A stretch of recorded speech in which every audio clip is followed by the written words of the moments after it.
Hello friends, అనుకున్నాం కదా కొన్ని ప్యాసివ్ వాయిస్లో సెంటెన్సెస్ ఏవైతే ఎక్కువగా లాయర్స్కి యాక్టివ్గా వాడవలసి ఉంటుందో, అవసరం ఉంటుందో, ఉపయోగకరంగా ఉంటుందో అవి కొన్ని సెంటెన్స్లు డైరెక్ట్గా ఇవ్వడం జరిగింది.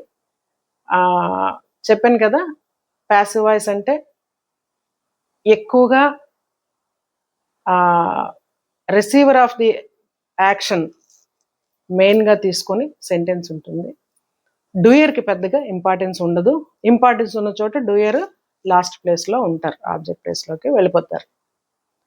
అయితే అసలు డూయర్తో కూడా పని లేని ప్యాసివ్ వాయిస్లో ఎక్కువగా ప్యాసివ్ వాయిస్లో ఉన్నటువంటి సెంటెన్స్లు ఎక్కువగా వాడుకలో ఉంటూ ఉంటాయి లాయర్స్కి కానీ ఉద్దేశంతో కొన్ని సెంటెన్స్లు మొత్తం అన్నీ కూడా ప్యాసివ్ వాయిస్లోనే ఎక్కువగా మీకు అవసరం అవుతాయనే ఉద్దేశంతో తీసుకొని ఈరోజు డిస్కస్ చేస్తాను. అలా తీసుకోవడం జరిగింది. Welcome to Vijayananth Eduhub channel. So ఈరోజు మనం ఇంకా ఒకవేళ స్టార్ట్ చేసే ముందు ఒక రిక్వెస్ట్, సబ్స్క్రైబ్ చేసుకోకపోతే ఇంకెవరైనా చేసుకోండి, తప్పనిసరిగా అందరికీ షేర్ చేయండి కూడా. That is only concern I have. Okay, ఒకసారి సెంటెన్సెస్ చూడండి. సెంటెన్స్లోకి వెళ్ళిపోదాం డైరెక్ట్గా, ఎక్కువ టైం వేస్ట్ లేకుండా.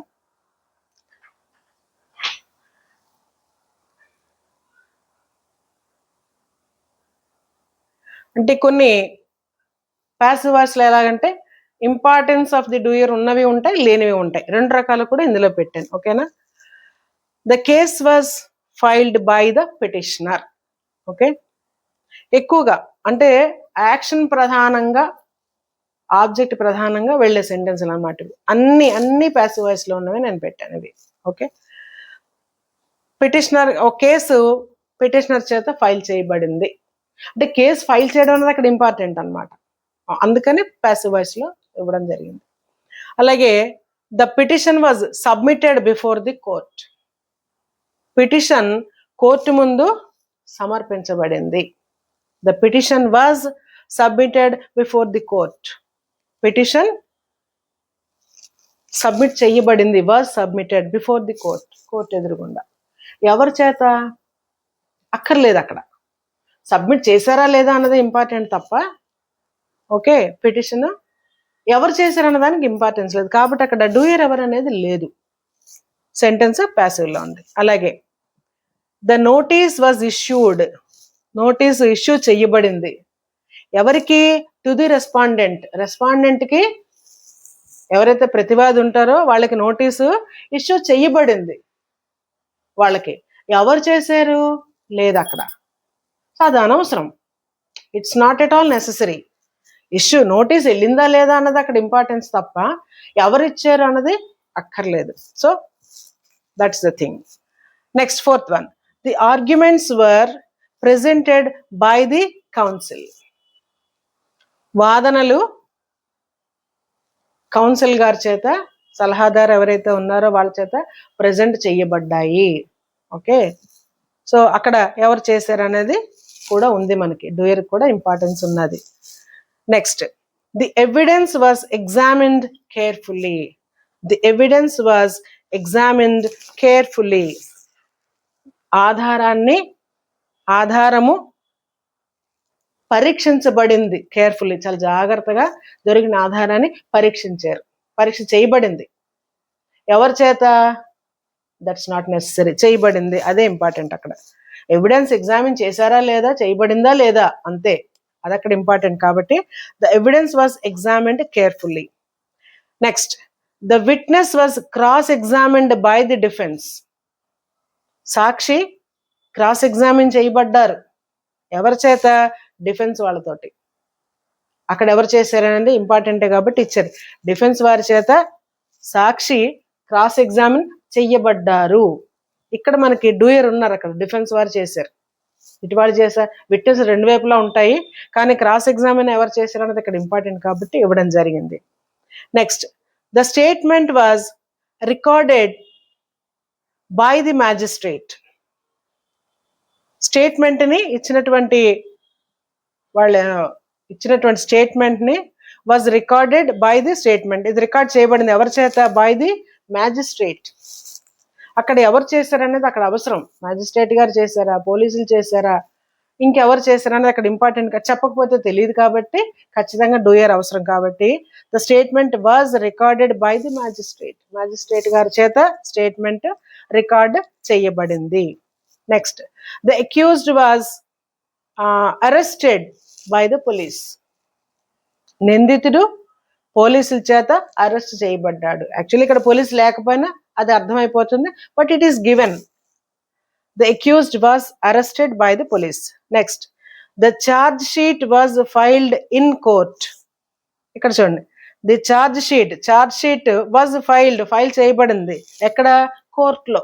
ఎవరు చేశారనేది ఉందా అందులో? లేదు కదా. చార్జ్ షీట్ కోర్టులో ఫైల్ చేయబడిందనే ఉంది తప్ప ఎవరు అనేది లేదు.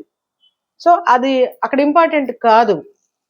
లేదా అండర్స్టూడ్ తెలిసినప్పుడు కూడా ఇంకా చెప్పక్కర్లేదు, ఇంపార్టెంట్ కానప్పుడు చెప్పరు, తెలియని 3 సందర్భాల్లో డూయర్ అవసరం లేదు. ఒకటి, డూయర్ అందరికీ తెలిసి ఉండాలి, లేదా తెలియకపోయి ఉండాలి, లేదా చెప్పాలని అవసరం లేనప్పుడు కూడా చెప్పరు.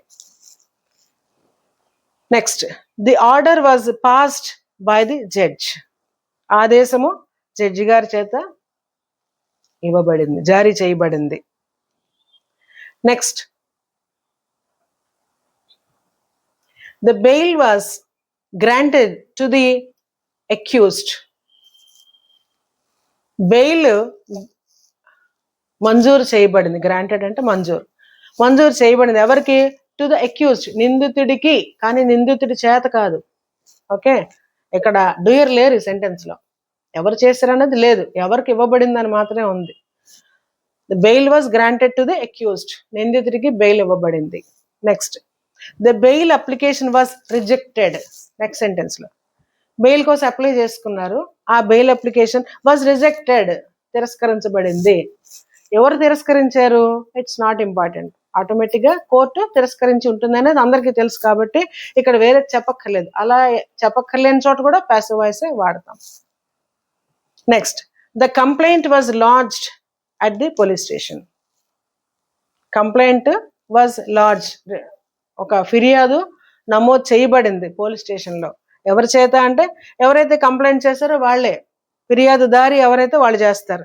సో అది కూడా not necessary. Next one, the documents were verified by the authority. సమర్పించినటువంటి పత్రాలు ఏవైతే ఉన్నాయో దే వర్ వెరిఫైడ్, అవన్నీ కూడా వెరిఫై చేయబడ్డాయి, పరిశీలించబడ్డాయి, పరీక్షించబడ్డాయి. ఎవరి చేత? బై ది అథారిటీ, ఎవరైతే కన్సర్న్డ్ అథారిటీ ఉంటారో వాళ్ళ చేత పరీక్షించబడ్డాయి. Next, the affidavit was submitted by the petitioner. Affidavit petitioner చేత సమర్పించబడింది. ఎవరైతే పిటిషన్ వేసుకున్నారో న్యాయం కోసం వాళ్ళ చేత అఫిడవిట్ సమర్పించబడింది. ఇక్కడ డూయర్ ఆఫ్ ది యాక్షన్ ఉన్నది. The case was adjourned to the next date. Case was adjourn చేయబడింది అంటే పోస్ట్ పోన్ చేయబడింది. ఎప్పటికి? నెక్స్ట్ డేట్కి, తర్వాత తేదీకి ఈ కేసుని పోస్ట్ పోన్ చేశారు. అడ్జార్న్మెంట్ అంటారు దాన్ని, అడ్జార్న్ చేశారు. ఎవరు చేశారంటే ఆటోమేటిక్గా జడ్జి గారే చేసుంటారు కాబట్టి అక్కడ డూయర్ ఆఫ్ ది యాక్షన్ ఇవ్వలేదు. Next, the summons were served on the defendant. Summons అంటే అధికారపూర్వకంగా ఇస్తున్నటువంటి నోటీసులు అన్నమాట, ఒక కోర్టు చేత పంపబడినటువంటి నోటీసులు. The summons were served on the defendant. ఇక్కడ ఆన్ ది డిఫెండెంట్ అనే వాడాలి. సర్వ్డ్ ఆన్ ది డిఫెండెంట్ అనేది ఒక కంపల్సరీ యూసేజ్, ఆ విధంగానే ఉండాలి. సమన్స్ ఎవరికి వెళ్ళాయంటే డిఫెండెంట్కి సర్వ్ చేయబడ్డాయి. ఓకే, ఎవరి చేత? లేదు, డూయర్ లేరు అక్కడ. The judgement was delivered by the court. తీర్పు అనేది ఇవ్వబడింది, డెలివర్డ్ బై ది కోర్టు వారి చేత జడ్జిమెంట్, తీర్పు అనేది ఇవ్వబడింది. Next one, the decree was executed by the court. అలాగే డిక్రీ అంటే ఫైనల్ గా ఇచ్చినది, అది కూడా ఇంచుమించుగా తీర్పు లాంటిది. The decree was executed by the court చేత అమలు చేయబడింది. ఇచ్చిన ఆదేశము కోర్టు చేత అమలు చేయబడింది. ఎగ్జిక్యూట్ అంటే అమలు చేయడం అన్నమాట. The application was dismissed. ఇచ్చినటువంటి అప్లికేషన్ వాజ్ డిస్మిస్ చేశారు, కొట్టేశారు. Okay, next the interim relief was granted. Interim relief అంటే తాత్కాలికంగా ఇచ్చే ఒక రిలీఫ్ అన్నమాట. ఒక అమౌంట్ కావచ్చు లేదా ఇంకొక రకమైనటువంటి వెసులుబాటు కావచ్చు. ఇంటరీమ్ రిలీఫ్ వాజ్ గ్రాంటెడ్, మంజూరు చేయబడింది. ఎవరు చేశారు? డూయర్ లేరు ఇక్కడ కూడా. అలాగే అప్లికేషన్ వాజ్ డిస్మిస్డ్, డూయర్ లేరు అక్కడ, డిస్మిస్ చేయబడింది అంతే. The case was disposed of by the court. Case అనేది డిస్పోజ్ అంటే క్లోజ్ చేయడం అనమాట. The case was disposed of by the court. ఇక్కడ చూడండి ప్రిపోజిషన్ వాడకం చూడండి. డిస్పోజ్డ్ తర్వాత ఆఫ్ కంపల్సరీగా ఉండాలన్నమాట. డిస్పోజ్డ్ బై ద కోర్ట్ అనొచ్చు కదా, బట్ డిస్పోజ్డ్ ఆఫ్ ఉందంటే కంపల్సరీగా డిస్పోజ్డ్ తర్వాత ఆఫ్. కొన్ని ప్రపోజిషన్స్ కొన్ని వెర్బ్స్ తో కంపల్సరీగా ఉండి తీరాల్సిందే అవి. సో అవి ప్రపోజిషన్స్ క్లాస్ లో వేరే చెప్పుకుందాం. సో కేస్ అనేది డిస్పోజ్ చేయబడింది కోర్టు వారి చేత. Next the plea was accepted by the judge.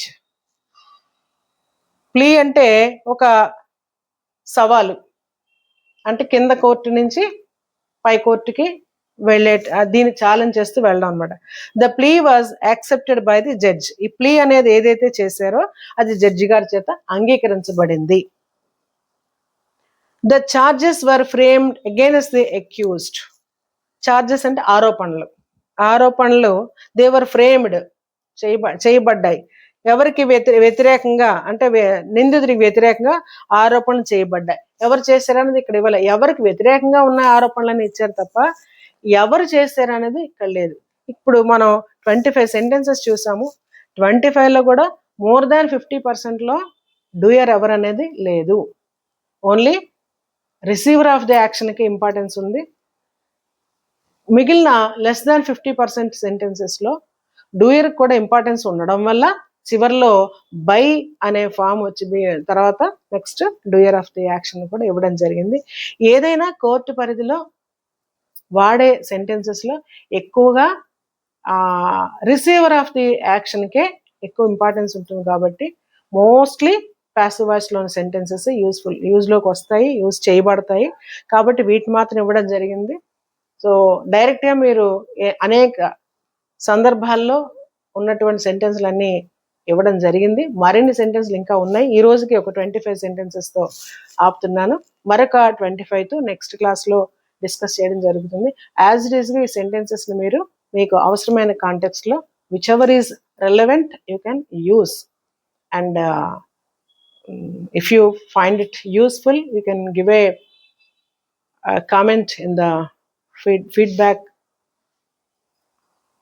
in YouTube, in our channel, and please subscribe and share. Thank you for watching.